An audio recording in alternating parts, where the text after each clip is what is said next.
আজকে আমি খুব ইম্পর্ট্যান্ট একটি এবং খুবই কমন একটি সিমটম নিয়ে আলাপ করব।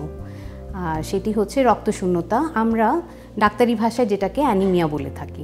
শরীরে যখন হিমোগ্লোবিনের পরিমাণ কোনো কারণে কমে যায় সেটাকেই আসলে রক্তশূন্যতা বলা হয়, এবং এর মধ্যে আয়রনের অভাব একটি অন্যতম কারণ। এবং এই যে নিউট্রিশনাল ডেফিসিয়েন্সি ওয়ার্ল্ড ওয়াইড আছে, তার মধ্যে দেখা যায় যে আয়রনের ডেফিসিয়েন্সিটা সবচেয়ে ইম্পর্ট্যান্ট কজ। আমাদের সাউথ ইস্ট এশিয়াতে দেখা যায় যে সাধারণত মহিলাদের বেশি এই সমস্যাটা দেখা যায়, এবং গ্রোয়িং চিলড্রেনদের ক্ষেত্রেও আমরা এই সমস্যাটা পেয়ে থাকি। কি কি কারণে শরীর থেকে আয়রনটা আমাদের চলে যেতে পারে?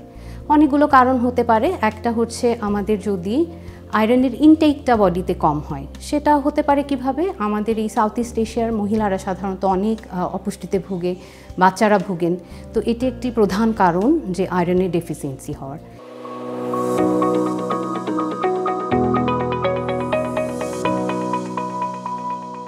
এছাড়া হতে পারে কি যে আয়রনের পরিমাণ হয়তো ঠিকই আছে, কিন্তু আমাদের বডির যে ডিমান্ড সেটাকে মিট আপ করতে পারছে না। এটা কখন হয়?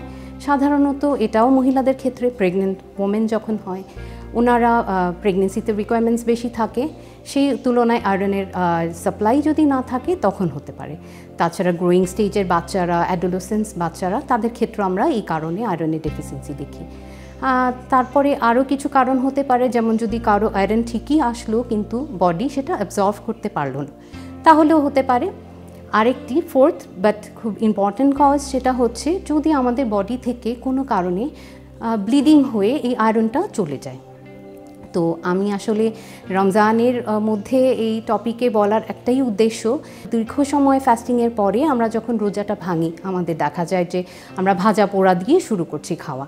তাতে হয় কি যে গ্যাস্ট্রিকের সমস্যাটা বেড়ে যেতে পারে, এবং গ্যাস্ট্রিকের সমস্যা হলে সেখান থেকে ব্লিডিং হতে পারে। এটা একটা যেমন সমস্যা, তেমনি রোজাতে আরেকটা জিনিস আমি একটু হাইলাইট করতে চাই। পানির স্বল্পতাটা আমাদের দেখা দেয়, এনাফ পানি আমাদের খাওয়া হয় না, এবং তাতে হয় কি কোষ্ঠকাঠিন্য বা আমরা যেটাকে কনস্টিপেশন বলি, সেই সমস্যাটা হতে পারে।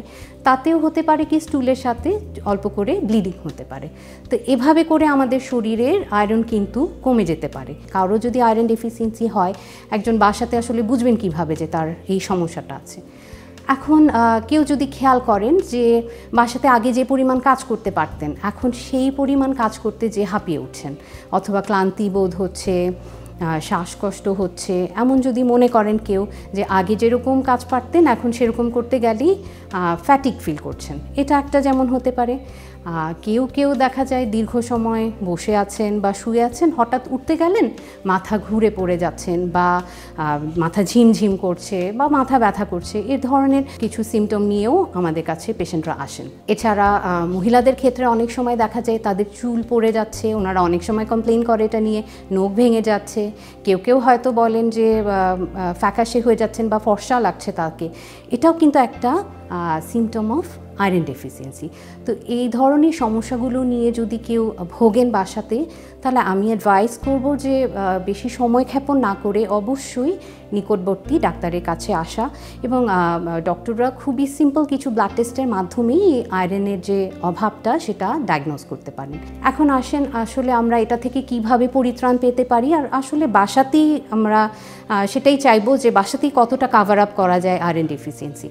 সেভাবে যদি বলি, খাদ্যাভ্যাসটাকে চেঞ্জ করতে হবে, সুষম খাদ্য বা ব্যালেন্স ডায়েট থাকতে হবে, যে খাওয়ার মধ্যে প্রচুর পরিমাণে কার্বস থাকতে হবে, প্রোটিন থাকতে হবে, ফ্রুটস অ্যান্ড ভেজিটেবলস থাকতে হবে, সুষম একটা ব্যালেন্স খাওয়া থাকতে হবে, প্রচুর পরিমাণে পানি খেতে হবে যাতে ডিহাইড্রেশনটা না হয়।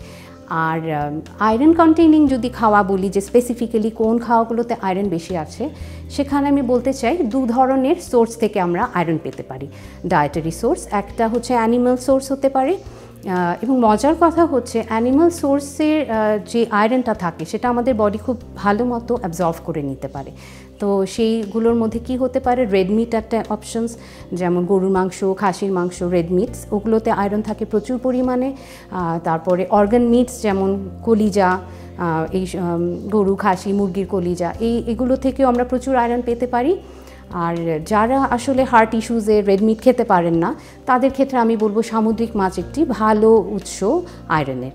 আর প্ল্যান্ট সোর্সে যদি বলি, আমাদের ফ্রেশ ফ্রুটস অ্যান্ড ভেজিটেবলস আছে, এর মধ্যে সাধারণত আনার যেটা এখন পাওয়া যায়, তারপরে হচ্ছে বিটরুটস, এগুলোতে প্রচুর আয়রন থাকে। এছাড়া কলা, কমলা, আপেল, আঙ্গুর, তরমুজ, এইসব রেড যেগুলো কালার, সেখানেও আয়রন কন্টেইন বেশি থাকে।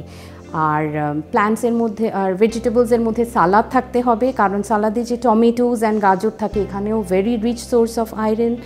আর শাকসবজি তো অবশ্যই খেতে হবে। আমাদের একটা টেন্ডেন্সি থাকে রোজা রমজানে খুবই কম শাকসবজি খাওয়া হয়, এই প্র্যাকটিস থেকে আমাদেরকে সরে আসতে হবে। আলটিমেটলি একটা হেলদি ব্যালেন্স ডায়েটের মাধ্যমেই কিন্তু আমরা এটাকে ওভারকাম করতে পারি। আমার সকলের প্রতি এটাই অ্যাডভাইস থাকবে, রোজাতে প্রচুর হেলদি খাওয়া খান, প্রচুর পানি খান।